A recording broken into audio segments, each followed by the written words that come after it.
Hello everyone, and welcome back to Old Charles, the channel where we explore the fascinating world of coins, their history, and their true value in today's market. If you enjoy learning about rare and collectible coins, make sure to like, subscribe, and hit the notification bell so you don't miss any of our upcoming videos. Today, we're diving into the Australia 50-cent coin from 1981. This coin is one of the most common pieces in circulation, but many collectors are curious. Does it hold any real value beyond its face value? Let's take a deep dive into its history, condition, and market worth. The Australian 50-cent coin has an interesting history. Originally introduced in 1966, the very first 50-cent coin was round and made of 80% silver. However, because the silver content quickly became more valuable than the coin's face value, it was withdrawn after just 1 year. In 1969, the Royal Australian Mint redesigned the coin into the familiar 12-sided dodecagon shape that we still see today. The new version was made from copper nickel, which is much more durable and cheaper to produce. Now, fast forward to 1981. This year stands out because Australia actually outsourced some of its coin production. The Royal Australian Mint in Canberra could not keep up with demand, so 50-cent coins of 1981 were struck not only in Australia but also in Canada and at the Royal Mint in London. This makes 1981 a very interesting year for coin collectors, because depending on where your coin was minted, there might be subtle differences. On the obverse side, the 1981 Australian 50-cent coin features the portrait of Queen Elizabeth II, designed by Arnold Machin. This portrait was used on Australian coins from 1966 until 1984, so the 1981 coin is part of that era. On the reverse side, we see the Australian coat of arms. It includes the kangaroo and the emu, supporting a shield with symbols of Australia's 6 states. Above it rests a 7-pointed Commonwealth star. This design has been on the 50-cent coin since 1969 and is iconic in Australian coinage. One of the main factors that affect a coin's value is how many were made. In 1981, a massive 101 million 50-cent coins were minted. That's a huge number, which means this coin is very common in circulation and not considered rare in general. However, collectors sometimes look for special varieties or minting errors. Because the coins were minted in different locations, some small die variations exist. Coins minted in London and Canada may have slightly different characteristics compared to those minted in Australia, though these are mostly of interest to advanced collectors. So, what is the value of the 1981 Australian 50-cent coin today in circulated condition? These coins are still very common, and they typically hold just their face value of 50 cents in Australia. In fact, you'll often find them in change even today in uncirculated or mint condition. If the coin has been preserved without scratches or wear, it can be worth anywhere from $2 to $6 AUD depending on the quality. Proof sets and collector issues. In 1981, the Royal Australian Mint also released proof coins and special collector sets.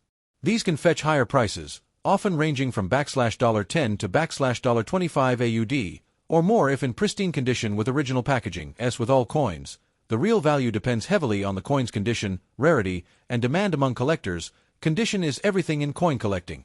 Let's break it down. Circulated coins from 1981 will usually show wear on the Queen's portrait. Look for flattened hair details and scratches on the surface. On the reverse, the fine lines of the coat of arms may also appear worn. These are worth face value. Uncirculated coins will retain their original mint luster, with sharp details and no signs of wear. These can be more desirable and sell for a small premium. Proof coins are struck with special dies and polished blanks, giving them a mirror-like finish. If you own a proof version of the 1981 50-cent coin, especially in original packaging, it will be far more valuable than a regular circulation coin. Collectors often grade coins using the Sheldon scale, from poor, P1, to mint state, MS70. An MS65 or higher 1981 50-cent coin, with no marks or blemishes, could be worth much more than an average uncirculated piece. Another factor that can influence value is whether your coin has a minting error. Errors such as off-center strikes, double strikes, clipped planchets, or die cracks can make a common coin suddenly worth far more to collectors. While no major well-documented varieties of the 1981 50-cent coin are widely known, error coins from this year do exist. Their value can range anywhere from $20 to several $100, depending on the type and visibility of the error. So, is the 1981 Australian 50-cent coin rare? Not really, it's one of the most common coins out there, with over 100 million minted. In general circulation, it's worth only its face value. The story of the Australian 50-cent coin is one of the most fascinating chapters in modern coinage. It all began in 1966, the year Australia switched from the old pound, shilling, pence system to the decimal system. This change was monumental for the country's economy, marking a new era of modernization. Alongside the new 1 cent, 2 cent, 5 cent, 10 cent, and 20-cent coins, the very first 50-cent coin was introduced. This original 1966 version was round and made of 80% silver and 20% copper. Each coin weighed 13.28 grams and had a diameter of 31.5 millimeters, making it one of the largest coins in circulation. However, there was a problem. At that time, the price of silver began to rise rapidly on the world market. Within just a year, the metal content of the coin became worth more than its face value of 50 cents. People began hoarding these coins, melting them down for their silver content, and soon the government realized that continuing to mint silver 50-cent pieces was not sustainable. By 1969, the round silver 50-cent coin was discontinued and replaced by the 12-sided dodecagonal version that we still recognize today. The new coin was minted in copper-nickel alloy instead of silver. It weighed 15.55 grams and measured 31.65 millimeters, making it heavier and slightly larger than the earlier round silver version. This distinctive 12-sided shape not only helped the coin stand out in circulation but also prevented it from being confused with a 20-cent coin. The reverse design was created by Stuart Devlin, the official goldsmith and jeweler to the Queen. His design featured the Australian coat of arms, the kangaroo and emu standing on either side of the shield, with each section of the shield representing one of the 6 states of Australia: New South Wales, the Cross of St. George with a lion and stars Victoria, the Southern Cross Queensland, a Maltese cross with a crown South Australia, a piping shrike Western Australia, a black swan Tasmania. A red lion above the shield sits the Commonwealth Star, a 7-pointed star, representing the unity of the 6 states and the territories. This design has been in use ever since 1969 and has become a symbol of national identity.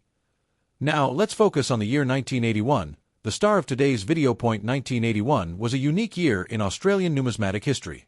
The Royal Australian Mint in Canberra had limited production capacity that year due to the high demand for coins in circulation. To meet this demand, Australia did something unusual. It outsourced the production of some of its coins overseas. As a result, the 1981 Australian 50-cent coin was not only minted at the Royal Australian Mint in Canberra but also struck at the Royal Mint in London, United Kingdom, and at the Royal Canadian Mint in Ottawa, Canada. This means that the 1981 50-cent coin is one of the few Australian coins produced in multiple countries.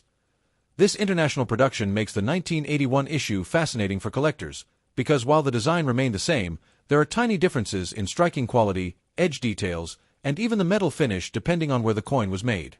Advanced collectors sometimes try to determine the mint of origin by studying these characteristics closely. The obverse side of the coin in 1981 featured the Arnold Machin portrait of Queen Elizabeth II. This portrait, introduced in 1966, shows a younger queen wearing the girls of Great Britain and Ireland tiara. It was used on Australian coins until 1984, making the 1981 coin one of the last few years to carry this iconic portrait before it was replaced by Raphael Maklauf's effigy. In terms of mintage, 1981 saw a staggering production of over 101 million coins, making it one of the highest mintages for the 50-cent denomination. This high number ensured that the coin was common in circulation, which is why today it is not particularly rare. However, the historical detail that coins were struck in 3 different countries still makes this year stand out. Put this into context, the 1966 round silver 50 cent is rare and valuable because of its silver content. The 1969 reintroduction in 12-sided copper-nickel form established the standard design we know today. And the 1981 issue is historically important because of its international production, a rare occurrence in Australia's coinage history. When you hold a 1981 50-cent coin in your hand, you are not just holding a piece of currency. You're holding a little chapter of Australia's economic and cultural story. It connects back to the Great Decimal Change of 1966, to the silver crisis of the late 60s, and to the global partnerships of the early 80s that ensured Australia always had enough coinage to keep its economy moving. When it comes to determining the true value of any coin, especially the 1981 Australian 50-cent piece, the most important factor is condition. Collectors and dealers around the world rely heavily on condition to assess whether a coin is just a common pocket change item or a highly desirable collectible worth several times its face value. The word we use in numismatics for condition is grading. Grading is essentially a scale that measures how much wear and tear a coin has gone through during its life. A coin that has been passed around in circulation for decades will look very different from one that has been kept untouched in a protective case since the day it was minted.